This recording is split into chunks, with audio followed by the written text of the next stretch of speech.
राजस्थान के इतिहास के पन्नों में अनेक प्रेम कथाओं का वर्णन मिलता है, लेकिन आज मैं आपको महेंद्र और मुमल की वह सच्ची कहानी सुनाने जा रहा हूँ, जिसको सुनकर कई दिनों तक इस कहानी को आप भूल नहीं पाओगे। कहानी राजस्थान ही नहीं, पूरे भारत में वर्णित प्रेम कहानियों में से सबसे अधिक प्रसिद्धि कहानी है। तो आप इस कहानी में आखिर तक इस सच्ची कहानी में मेरे साथ बने रहिएगा, और ये वो सच्ची कहानी है जो आपके शरीर में सरहिंद पैदा कर सकती है। कहानी की शुरुआत होती है राजस्थान के पश्चिमी क्षेत्र में बसे अमरकोट से, जो वर्तमान में पाकिस्तान में स्थित है। गुजरात का हमीर जाडेजा अपने ससुराल अमरकोट यानी सिंध में आया हुआ था। उसका विवाह अमरकोट के राणा बिसलदेव सोडा की पुत्री से हो रखा था। राणा बिसलदेव का पुत्र महेंद्र और हमीर हम उम्र के थे, इसलिए दोनों में खूब जमती थी। साथ ही खेलते, खाते, पीते, शिकार करने और मौज मस्ती करते थे। एक दिन दोनों शिकार करते समय एक हिरण का पीछा करते हुए दूर लोधरवा राज्य की एक नदी के पास आ पहुंचे। उनका शिकार अपनी जान बचाने के लिए काक नदी में कूद गया। दोनों ने ये सोचा कि बेचारे हिरण ने जल में शरण ली है, उसे क्या मारना। शिकार छोड़ जैसे ही वो दोनों इधर उधर नजर दौड़ाए तो नदी के उस पार एक सुंदर बगीचा हो, उसमें बनी एक बहुमंजिला झरोखेदार मेड़ी बनी हुई थी। इस सुनसान स्थान में इतना सुहावना स्थान देख दोनों ही बड़ी प्रसन्न हुए। अपने घोड़े नदी में उतार दिए और दोनों ही नदी को पार कर बगीचे में पहुंच गए। वीरानी जगह में इतना सुंदर बाग देख दोनों आश्चर्यचकित हो गए। पड़ोस में ऐसा नकलिस्तान क्यों? क्योंकि अभी तक तो दोनों ने ऐसे नकलिस्तानों के बारे में सौदागरों से ही चर्चा सुनी थी। उनकी आवाजें सुन मेड़ी में बैठी मुमल ने झरोखे से नीचे झांक कर देखा तो उसे गर्दन पर लटके लंबे काले बाल, भौहों तक तनी हुई मूछें, छाती चौड़ी और माजल भुसाओं वाले दो खूबसूरत नौजवान अपना पसीना छुड़ाते दिखाई दिए। मुमल ने तुरंत अपनी दासी को बुलाकर कहा, नीचे जा, नौकरों से कह इन सरदारों के घोड़े पकड़े, वो इसके रहने खाने का इंतजाम करें। दोनों किसी अच्छे राजपूत घर के लगते हैं, शायद ये लोग रास्ता भूल गए, अच्छी खातिरी करो।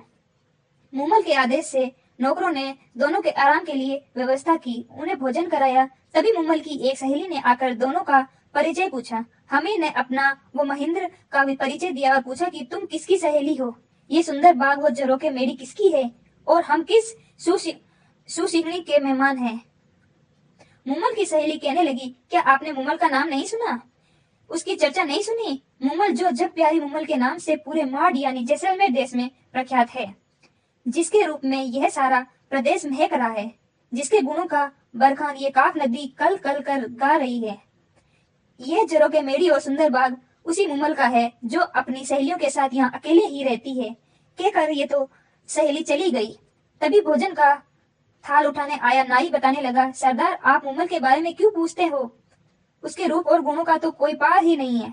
वो शीशे में अपना रूप देखती है तो शीशा टूट जाता है, श्रृंगार कर बाग में आती है, चांद जरमरा कर बादलों में छिप जाता है। उसकी मेड़ी की दीवार पर कपूर और कस्तूरी का लेप किया है, रोज ओखलियों में कस्तूरी गुटी हुई जाती है। मन मन दूध में वो रोज स्नान करती है, शरीर पर चंदन का लेप करती है। मुमल तो इस दुनिया में अलग है, भगवान ने वैसी दूसरी कोई नहीं बनाई है। कहते कहते नाई बताने लगा कि अखंड कुंवारी मुमल पुरुषों से दूर अपने ही राग रंग में डूबी रहती है। एक से एक खूबसूरत, बहादुर, गुणी, धनवान जवान राजा राजकुमार मुमल से शादी करने आए, पर मुमल ने तो उनकी ओर देखा तक नहीं। उसे कोई भी पसंद नहीं आया। मुमल ने प्रण ले रखा है कि वो विवाह उसी से करेगी जो उसका दिल जीत लेगा, नहीं तो पूरी उम्र कुंवारी ही रहेगी। कुछ ही देर में मुमल की सहेली ने आकर कहा कि आप दोनों में से एक को मुमल ने बुलाया है। हमीर ने अपने साले महेंद्र को जाने के लिए कहा। महेंद्र ने हमीर से कहा, पहले आप जाओ। हमीर को मेड़ी के पास छोड़ सहेली ने कहा, आप भीतर पधारे, मुमल आपका इंतजार कर रही है। हमीर जैसे ही आगे बढ़े चौंक गए। देखा कि आगे उनका रास्ता एक शेर बैठा हुआ है और दूसरी ओर तो उसके एक अजगर रास्ते में बैठा हुआ है।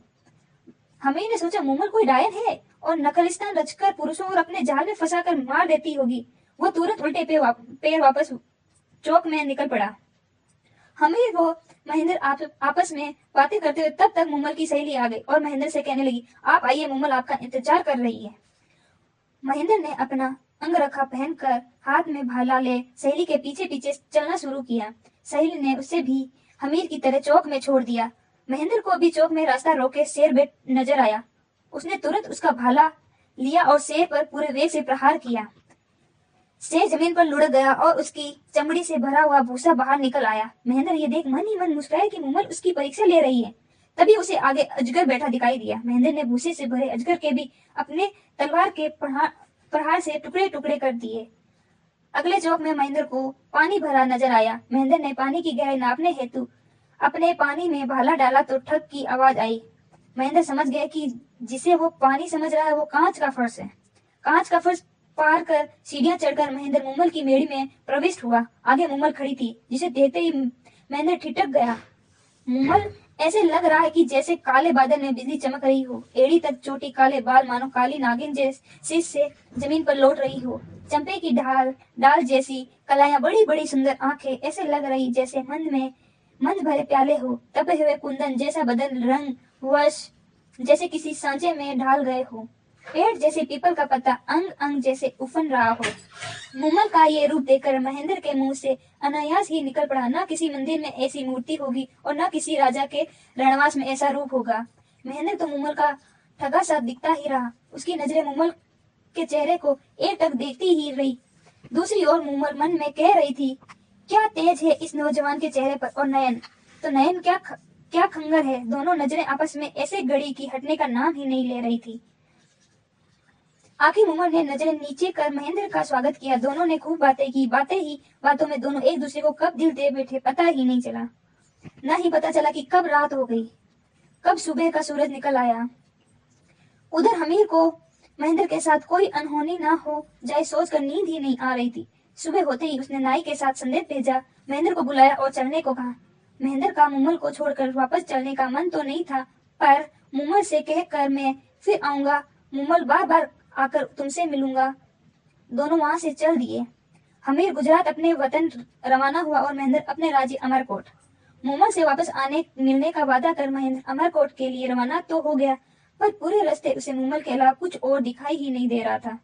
वह तो सिर्फ यही गुनगुनाता चलता जा रहा था, मारो पाडेची ए मुमल हाने नी अमराणे देश, मेरी मार देश की मुमल, आओ मेरे साथ अमरकोट चलो। महेंद्र अमरकोट पहुंच वहां उसको दिन तो किसी तरह कट जाता था, पर शाम होते ही उसे मुमल ही मुमल नजर आने लगती।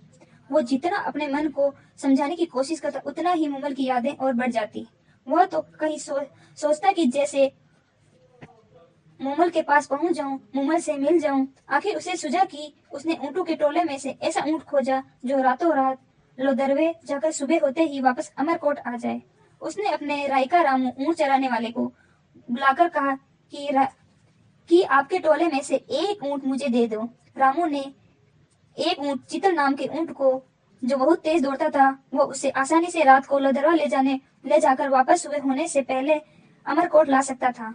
फिर क्या, रामू रायका रोज शाम को चीतल को सजाकर महेंद्र के पास ले आता और महेंद्र चीतल पर सवार होकर लोदरवा मुमल के पास जा पहुंचता। तीसरा पहर महेंद्र फिर चीतल पर चढ़ता और सुबह होने से पहले अमरकोट आ जाता। महेंद्र विवाहित था, उसके 7 पत्नियां थी। मुमल के पास से वापस आने पर वो सबसे छोटी पत्नी के पास आकर सो जाता। इस तरह कोई 7-8 महीने तक उसकी यही दिनचर्या चलती रही। इन महीनों में बाकी पत्नियों में तो मिला तक नहीं, इसलिए वे सबसे पहले छोटी बहू से ईर्ष्या करने लगी और एक दिन जाकर इस बात पर उन्होंने अपनी सास से जाकर शिकायत की। सास ने छोटी बहू को समझाई कि बाकी पत्नियों को भी महेंद्र विवाह कर लाया है, उनका भी उस पर हक बनता है, इसलिए महेंद्र को उसके पास आने से मत रोका करो।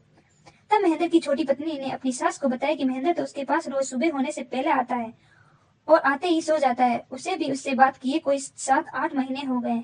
वो कब कहाँ जाते हैं, कैसे जाते हैं, क्यों जाते हैं, मुझे कुछ भी मालूम नहीं है।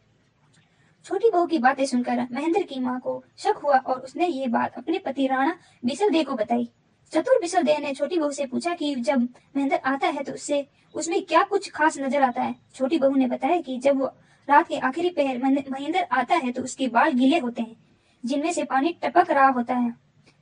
चतुर बिसलदेव ने बहू को हिदायत दी कि आज उसके बाल के नीचे कटोरा रख उसके भीगे बालों से टपके पानी को इकट्ठा कर मेरे पास लाना। बहू ने यही किया और कटोरे में एकत्र पानी बिसलदेव के सामने हाजिर किया। बिसलदेव ने पानी चख कर कहा, ये तो काक नदी का पानी है, इसका मतलब महेंद्र जरूर मुमल की मेड़ी में उसके पास जाता होगा।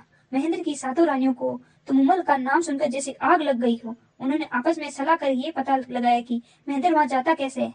जब उन्हें पता चला कि महेंद्र चीतल नाम के ऊंट पर सवार होकर मुमल के पास जाता है तो दूसरे दिन उन्होंने चीतल के पैर तुड़वा दिए ताकि उसके बिना महेंद्र मुमल के पास न जाने जा सके।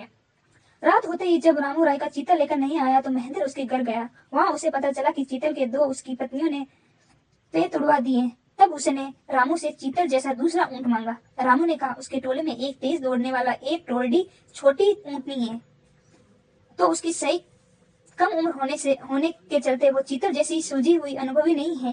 आप उसे ले जाएं, पर ध्यान रहे कि उसके आगे चाबुक ऊंचा ना करे। चाबुक ऊंचा करते ही वो चमक जाती है और जिधर उसका मुंह होता है उधर ही दौड़ना शुरू कर देती है। तब उसे रोकना बहुत मुश्किल है। महेंद्र टोडी पर सवार हो गया, लोदरवा के लिए रवाना होने लगा, पर मुमल से पहले मिलने की बेचैनी के चलते वो भूल गया कि चाबुक ऊंची नहीं करनी है। और चाबुक ऊंचा करते ही टोडी ने एड़ी से चोटी दम लगाकर सरपट भागने लगी। अंधेरी रात में महेंद्र को रास्ता भी नहीं पता चला कि वो कहाँ पहुंच गया। थोड़ी देर में महेंद्र को एक झोंपड़े में दिया जलता नजर आया। वहां जाकर उसने उस क्षेत्र में बारे में पूछा तो पता चला कि लोदरवा की जगह बाड़मेर पहुंच चुका है। रास्ता पूछा। जब महेंद्र लोदरवा पहुंचा तब तक रात का तीसरा पहर बीत चुका था। मुमल उसका इंतजार कर सो चुकी थी। उसकी मेड़ी में दिया जल रहा था। उस दिन मुमल की बहन सुमल भी मेड़ी में आई थी। दोनों की बातें करते करते आंख लग गई थी। सहेलियों के साथ दोनों बहनों ने देर रात तक खेल खेलते। सुमल ने खेल में पुरुषों के कपड़े पहनकर पुरुषों का अभिनय किया था और वो बातें करती करती पुरुषों के कपड़े में ही मुमल के पलंग पर उसके साथ सो गई। महेंद्र मुमल की मेड़ी में पहुंचा। सीढ़ियां चढ़ जैसे ही मुमल के कक्ष में घुसा और देखा कि मुमल तो किसी पुरुष के साथ सो रही है। ये दृश्य देखते ही महेंद्र को लगा जैसे उसके साथ हजारों बिच्छू ने काट लिया हो। उसके हाथ में पकड़ा चाबुक वहीं गिर पड़ा और वह जिन पैरों से आया उन्हीं से चुपचाप बिना किसी को कुछ कहे वापस अमरकोट लौट आया। वो मन ही मन सोचता रहा कि जिस मुमल के लिए मैं प्राण तक निझार करने के लिए तैयार था वो मुमल ऐसी निकली। जिसके लिए मैं कोसों दूर आया हूँ वो पुरुष के साथ सोई मिलेगी। धिक्कार है ऐसी औरत पर। सुबह आंख खुलते ही मुमल की नजर जैसे ही महेंद्र की हाथ में छूटे चाबुक पर पड़ी वो समझ गई कि महेंद्र आया था पर शायद किसी बात से नाराज होकर चला गया। उसके दिमाग में कई कल्पनाएं आती रही। कई दिनों तक मुमल महेंद्र का इंतजार करती रही कि वो आएगा। जब आएगा तो सारी गलत फहमियां दूर हो जाएगी, पर महेंद्र नहीं आया। मुमल उसके वियोग में फीकी पड़ गई। उसने श्रृंगार करना छोड़ दिया, खाना पीना छोड़ दिया। उसकी कंचन जैसी काली पड़ने लगी। उसने महेंद्र को कई चिट्ठियां लिखी। महेंद्र की पत्नियों ने वह चिट्ठियां महेंद्र तक पहुंचने से पहले ही उन्हें फाड़ दिया करती थी। आखिर मुमल ने एक डोली यानी गायक को बुला महेंद्र के पास भेजा, पर उसे भी महेंद्र से नहीं मिलने दिया। पर वो किसी तरह महेंद्र के महल में पास पहुंच गया। पहुंचने में कायाब होने पर रात पड़ते ही वह डोली ने मान राग में गाना गाना शुरू किया। तुम्हारे बिना सोडा राण यह धरती धुंधली, तेरी मुमल रानी है उदास, मुमल के बुलावे पर असल प्रियतम महेंद्र अब तो घर आओ। डोली के द्वारा गाई गई मान सुनकर भी महेंद्र का दिल नहीं पसीजा। उसने डोली को कहलवा दिया कि मुमल से कह देना न तो मैं रूप का लोभी हूँ और न ही वासना का कीड़ा। मैंने अपनी आंखों से उस रात उसका चरित्र देख लिया है। जिसके साथ उसका घनिष्ठ है उसी के साथ रहे। मेरा अब कोई उससे संबंध नहीं है। डोली द्वारा सारी बात सुनकर मुमल के पैरों तली जमीन खसक गई। अब उसे समझाने आया कि महेंद्र क्यों नहीं आया। मुमल ने तो सपने में भी नहीं सोचा कि उसे ऐसा कलंक लगेगा। उसने तुरंत अमरकोट जाने के लिए रथ तैयार करवाया ताकि अमरकोट जाकर महेंद्र से मिल उसका वहम दूर किया जा सके कि वो कलंकिनी नहीं है और उसके सिवाय उसका कोई नहीं है। अमरकोट में मुमल के आने वो मिलने का आग्रह पाकर महेंद्र ने सोचा कि शायद मुमल पवित्र है। लगता है मुझे ही कोई गलत फहमी हो गई है। और उसने मुमल को संदेश भिजवाया कि वो उससे मिलने सुबह आएगी। मुमल को इस संदेश से आशा बंधी। रात को महेंद्र ने सोचा कि देखे मुमल मुझसे कितना प्यार करती है। सुबह उसने अपने नौकर से सिखाकर मुमल के डेरे में भेजा। नौकर रोता रोता गया, मुमल के डेरे में पहुंचा और कहने लगा कि महेंद्र जी को रात में काले नाग ने डस लिया है, जिससे उसकी मृत्यु हो गई है। नौकर के मुंह से इतना सुनते ही मुमल पछाड़ खाकर धरती पर गिर पड़ी और पड़ते ही महेंद्र के वियोग में उसने प्राण बखेर दिए। महेंद्र को जब मुमल की मृत्यु का समाचार मिला तो वह सुनकर उसी वक्त पागल हो गया और सारी उम्र हाय हमारी मुमल प्यारी, हाय प्यारी मुमल कहता फिरता रहा। आप इस चैनल को अभी सब्सक्राइब करने के साथ कमेंट बॉक्स में बताइए कि ये सच्ची कहानी कैसी लगी और इस सच्ची कहानी को पूरा जरूर देखिएगा।